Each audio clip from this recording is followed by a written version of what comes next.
Hey, YouTube folks, get your heart ready because what we're about to see here it's not clickbait at all.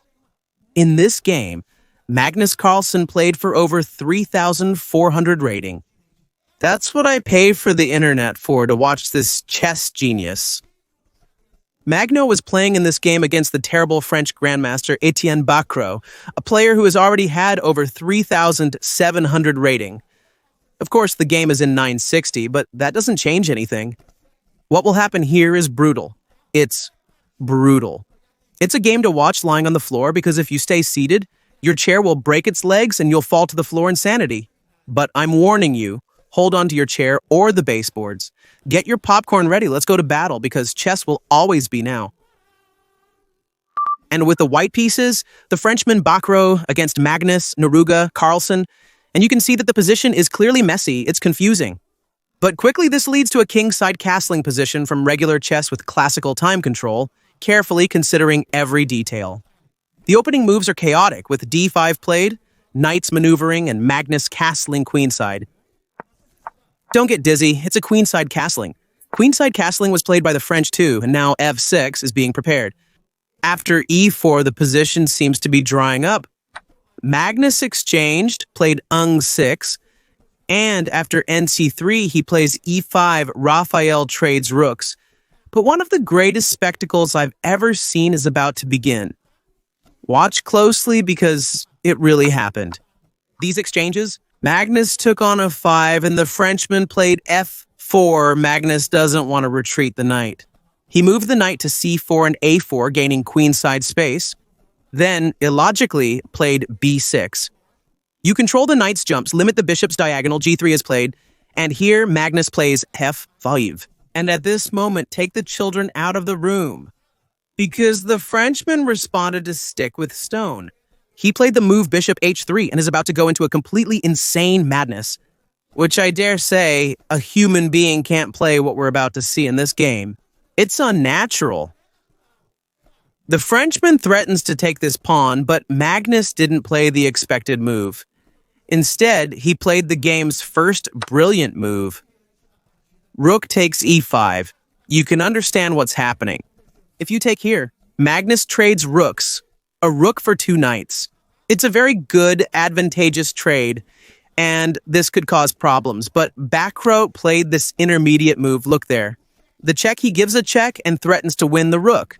And so Magnus would be down the exchange, which would be terrible. But the Norwegian's idea wasn't to be down the exchange. He brings the rook back to e6, arguing that if you take here, Magnus, of course, will trade the rook for 2 pieces, which is advantageous. But look at what Bacro had seen. First, he starts the fine line with queen to d2. Then he puts pressure on that knight.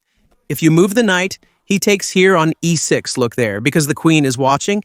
And again, the Frenchman wins a piece. But Magnus defended, so he had also calculated this. Magnus defended the knight, reinforced the defense on e6, but Bacro plays knight to c5.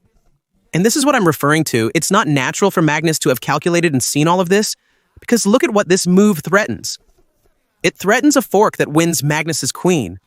Magnus defended with the most natural move, which is king to b7, getting out of the pin as well and waiting for the Frenchman to take here now so that he can win. Trading a rook for 2 pieces, as we already know, is advantageous. But Bacro's idea with knight to c5 was different. Besides threatening the fork, it was to play this fork with knight to d4, so you can see that all of this was extremely complex, and we haven't even reached the best part of the game yet, because it seems like here Magnus is going down because now he got hit with this fork, right on his Norwegian ears. Queen to d5 was played by Magnus, and now Bacro takes here. And Magnus is saying, but that's all I wanted because I still have 2 for 1, look there. Magnus recaptured, and yes, in the count and in detail, look there. Bishop for bishop, knight for knight, and knight and bishop for rook. Magnus has a very interesting position. This is relevant here in the game. Queen and queen, and Magnus is a pawn down for all this, but it still gives him an advantage. But the craziness starts now because the Frenchman plays the move b3. And what's going to happen from this moment on is, like I'm saying, it's not natural for a human being to play what's about to be played at this moment. Because you have to move the knight from here. The knight is threatened? Man, oh my god. And Magnus played bishop to a3 brilliance takes shape, and it has a name. Magnus Carlsen. Raphael, hold on a second. What's the problem with a move like this? It's that the Frenchman plays the obvious move at this moment, actually. The only move he can play, which is king, boom. And your knight is threatened. Everyone expects you to move the knight, then you lose the bishop. Why did Magnus put the bishop on a3?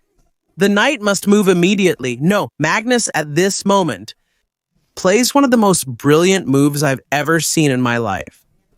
The move queen to 5. This is 1,000 exclamation points. It's 1,000 exclamation points. Look at what's happening. He drops the bishop on e6. The knight is threatened by the pawn. If the knight moves, you lose the bishop. Magnus let go of all his pieces. But of course, you can't take any of them, because otherwise you'll get checkmated. Look there. If you take the knight, you get checkmated, your king is trapped because of the bishop on a3. All right, and if you take the bishop, you get checkmated again, so you can't play this.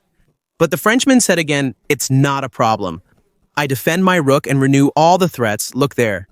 Your bishop is hanging. The knight is hanging. If the knight moves, you lose the bishop. So here it looks like Magnus is completely lost. No, he played again. Another absolutely unbelievable move. It's not normal for a human being to see this. Again, you can't take the bishop. Magnus defended, but that's not the idea. Taking it leads to checkmate in 2 moves. Moving the rook back results in mate, trapping your king. The a3 bishop covers the dark squares. Taking the knight also leads to checkmate in 2. Everything's hanging, but you can't take anything. The Frenchman saw the idea was mate and said no problem.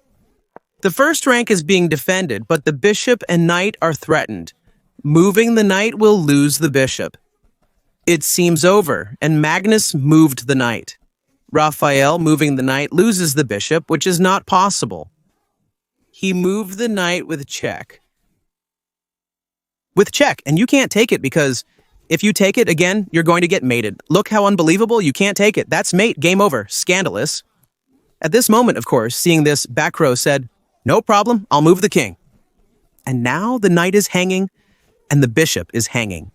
Here, in fact, a piece is going to fall. That's what everyone was expecting, going into a line like this. But again, the answer is no.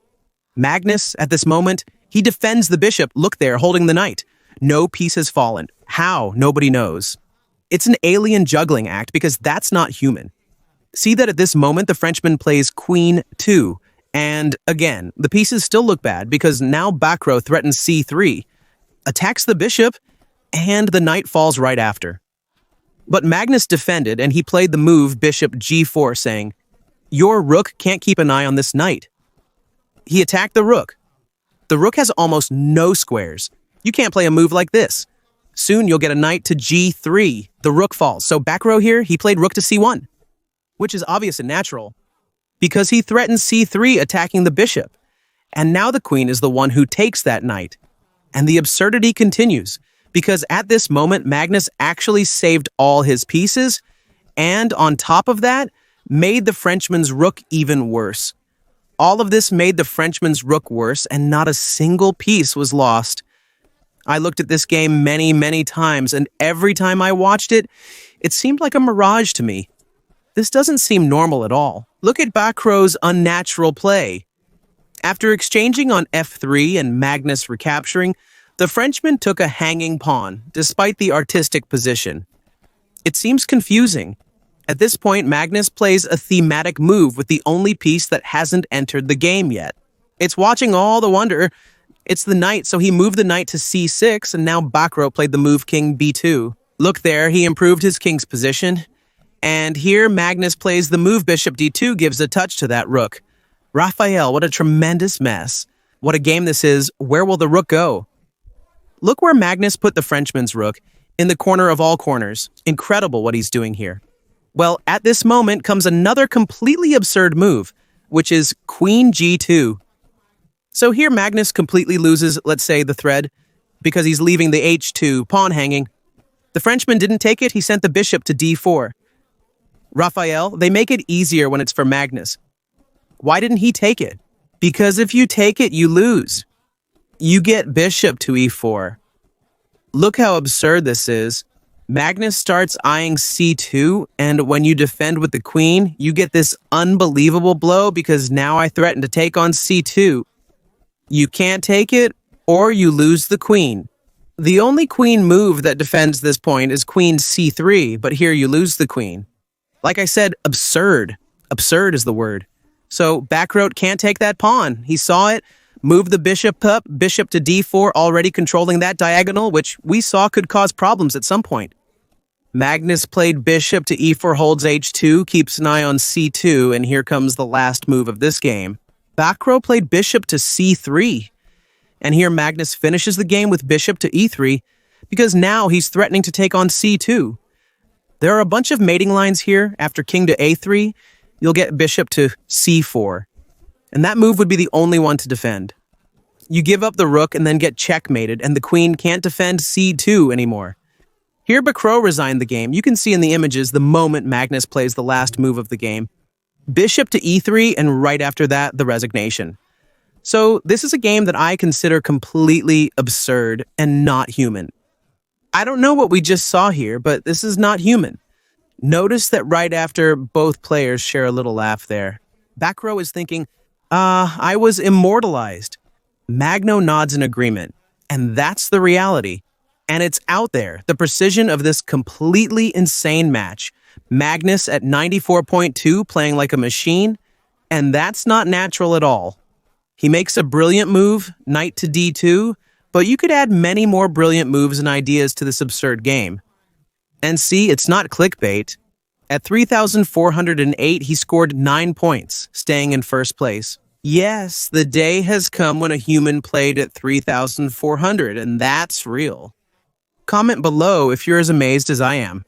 If you like the match, don't forget to like it and see you in the next videos.